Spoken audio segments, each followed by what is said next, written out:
શ્રી શિવધામ મંદિર ગિરનારી આશ્રમ રામસીન રોડ કાલિન્દ્રી રાજસ્થાન ખાતે આવતીકાલે વિશાળ ભજન સંધ્યાનું આયોજન કરવામાં આવ્યું છે। પરમ પૂજ્ય શ્રી શ્રી 1008 દીપકગીરીજી મહારાજની કૃપા હેઠળ શ્રી શ્રી 108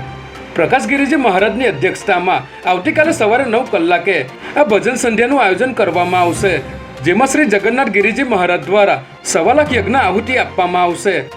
હાલ અહીં શિવધામ મંદિરનું નવનિર્માણ કરવામાં આવી રહેલ છે। અમદાવાદના આશ્રમ રોડ પર આવેલ માઉન્ટ કાર્મેલ સ્કૂલમાં છેલ્લા ઘણા સમયથી વિવાદ ચાલી રહ્યો છે, જેમાં શાળાનું સ્ટ્રક્ચર નબળું હોવાથી વિદ્યાર્થીઓને બેસવા યોગ્ય નથી, જેથી સ્કૂલ સંચાલકો દ્વારા અન્ય સ્કૂલમાં બેસાડીને વિદ્યાર્થીઓને અભ્યાસ કરાવવામાં આવી રહ્યો છે। પરંતુ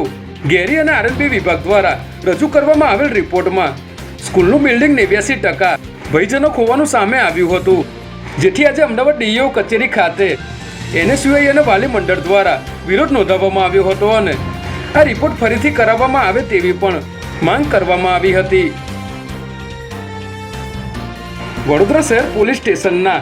ઝોન 1 હેઠળ આવતા 7 જેટલા પોલીસ સ્ટેશનોમાં પકડાયેલ દારૂના મોટા જથ્થા પર આજે બુલડોઝર ફેરવી નાશ કરવામાં આવ્યો હતો, જેમાં જવાહરનગર, ગુરવા, લક્ષ્મીપુરા સહિતના 7 જેટલા પોલીસ સ્ટેશન વિસ્તારોમાં પકડાયેલી દારૂની ₹1.62 કરોડની કિંમતની 90,000 ઉપરાંતની બોટલોનો કોર્ટના આદેશ મુજબ આજે સફાયો કરવામાં આવ્યો હતો, જેમાં વિવાદાસ્પદ બનેલી નશાકારક આયુર્વેદિક કફ સિરપનો જથ્થો પણ મૂકવામાં આવ્યો હતો, જેને પગલે ઉચ્ચ પોલીસ અધિકારીઓ તેમજ એક્ઝિક્યુટિવ મેજિસ્ટ્રેટ સહિતના અધિકારીઓ હાજર રહ્યા હતા।